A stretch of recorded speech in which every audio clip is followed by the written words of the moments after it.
Paper leak कैसे होगा ठीक। जब सरकार वीक होती है तो पेपर लीक होते हैं। नमस्कार, इस वक्त हम राजद कार्यालय में मौजूद हैं और हमारे साथ बातचीत करने के लिए मौजूद हैं राजद के प्रवक्ता यहाँ पे एजाज अहमद जी। सर, यहाँ पे अभी जो देख रहे हैं कि हर साल पेपर लीक हो जा रही है, चाहे नीट का हो या तो यहाँ तक कि बीपीएससी का भी पेपर लीक हो जा रही है। सर, तो इसका मेन वजह देखिए, सबसे पहले तो एक बात समझ लीजिए कि जब सरकार वीक होती है तो पेपर लीक होते हैं। सरकार वीक होती है तो पेपर लीक होती है, हैं। तो कविता बना दी सर। नहीं, कविता नहीं, हकीकत है। ठीक है। आप देख लीजिए, सरकार के अंदर जो लोग भी बैठे हुए हैं, जो पेपर लीक करने में जिनकी भूमिका रही है, उनका फोटो वायरल हो रहा है मंत्री के साथ, केंद्रीय मंत्री, शिक्षा मंत्री के साथ। तो समझ लीजिए कि कहाँ तक पहुँच है उन लोगों का जो पेपर को लीक करने में अपनी भूमिका निभाते हैं।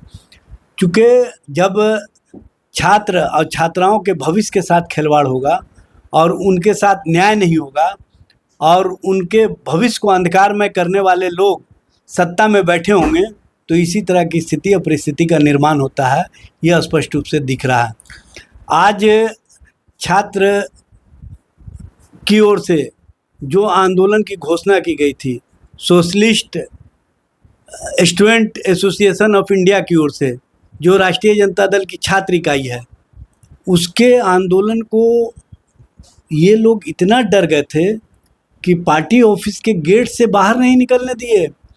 पुलिस को इतना बुला लिए कि लगा कि लोकतंत्र और लोकतांत्रिक प्रक्रिया को ये पुलिस तंत्र के सहारे चलाने चाहते हैं। लोकतंत्र को अगर पुलिस तंत्र के सहारे चलाया जाएगा तो कैसे छात्रों को न्याय मिलेगा? कैसे पर्चा जो लीक हुए हैं उस मामले में जो मोस्ट वांटेड लोग हैं उनकी गिरफ्तारी कैसे होगी? उनके प्रति सरकार किस तरह से उनको बचाने में सक्रिय है, यह स्पष्ट रूप से दिख रहा है। इसीलिए जब छात्र न्याय की मांग को लेकर के सड़कों पर उतरते हैं तो छात्रों को रोका जाता है, लेकिन नीट माफिया को और जो परीक्षा माफिया है उनको पकड़ने के लिए सरकार की सक्रियता नहीं दिखती है। जितना पुलिस आंदोलनकारी छात्रों को पकड़ने में विश्वास करती, अगर वो नीट के माफियाओं को पकड़ने का कार्य करती, तो आज ये स्थिति नहीं देखने को मिलता। सर, यहाँ पे अभी जो देख रहे थे कि बीपीएससी नोटिफिकेशन के लिए टीयर 4 के लिए लोग मांग कर रहे थे, उसमें उन लोग का आली और बेलन का था आंदोलन। वो लोग वहाँ पे मतलब पटना कॉलेज पर पहुंचे और उन लोग को बाद में भी नहीं रखने दिया गया और डिटेन कर लिया गया। देखिए, इससे पहले भी टीआरई 4 के छात्रों ने अपनी मांग को लेकर के आंदोलन किया था। उसमें 4 छात्र नेता गिरफ्तार किए गए थे। 5000 छात्रों पर एफआईआर दर्ज किया गया। लोकतंत्र के इतिहास में पहली घटना है कि जितने आंदोलनकारी छात्र थे सब पर एफआईआर दर्ज करो के अज्ञात बनाने का काम किया गया है।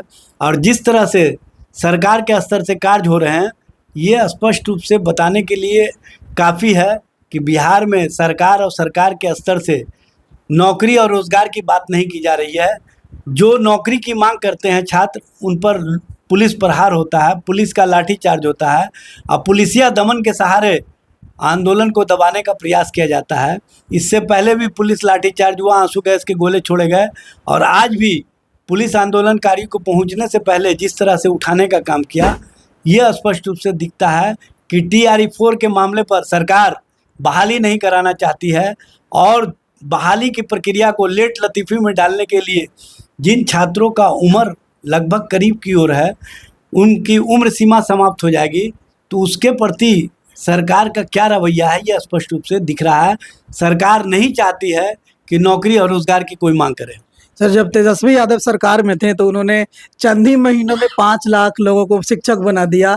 उसके बाद अभी तक ये सरकार 1 लाख भी देखिए, सबसे बड़ी बात यह है कि तेजस्वी जी जो कहते रहे वो करने का काम किए। उन्होंने कहा था कि नफरत के खिलाफ हम नौकरी और रोजगार वाली राजनीति को आगे बढ़ाएंगे, और बिहार में 70 दिनों के अंदर देश के इतिहास की पहली घटना है कि 2,17,000 टीचरों की बहाली की गई टीआरई 1 और टीआरई 2 के माध्यम से। टीआरई 3 में पर्चे लीक करवाए गए, टीआरई 3 में बहाली कितना किया गया ये आप लोगों ने देखा। और टीआरई 4 पर लगातार आंदोलन कर रहे हैं छात्र। ये चुनाव से पहले भी आंदोलन हुआ था, चुनाव के बाद भी हो रहा है, और 15 दिन के अंदर ये दूसरी बार आंदोलन है जिसको कुचलने का सरकार ने काम किया। और पुलिस के माध्यम से जिस तरह की कार्रवाई की गई, यह स्पष्ट रूप से बताने के लिए काफ़ी है कि बिहार में सत्ता के नशे में पुलिसिया को माध्यम बना करके छात्रों को सरकार डराना चाहती है, क्योंकि डरी हुई सरकार है और वो नहीं चाहती है कि छात्र सड़कों पर उतरे।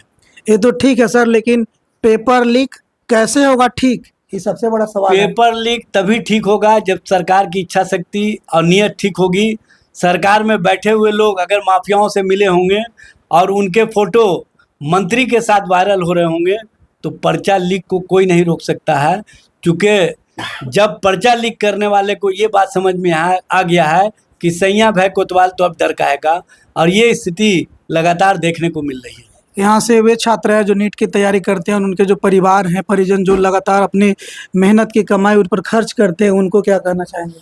देखिए, छात्र और छात्राओं के साथ जिस तरह से अन्यायपूर्ण व्यवहार हो रहा है, जिस तरह से उनके मेहनत को पानी फेरने का काम किया जा रहा है और उनके भविष्य को अंधकार में किया जा रहा है, सरकार और सरकार में बैठे हुए लोग नहीं चाहते हैं कि नौकरी और रोज़गार और डॉक्टर और इंजीनियर छात्राएं बने।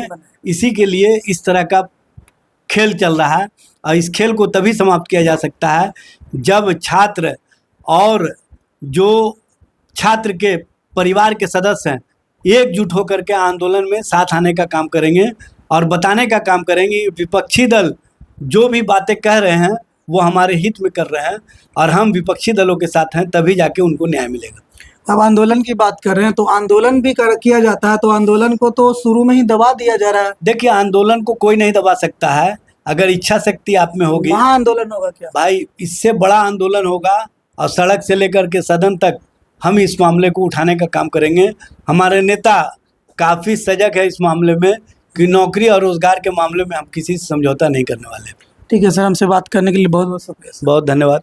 आप लोग को इनका वक्तव्य कैसा लगा कमेंट में ज़रूर बताइएगा और वीडियो को ज़्यादा से ज़्यादा शेयर कर दीजिएगा।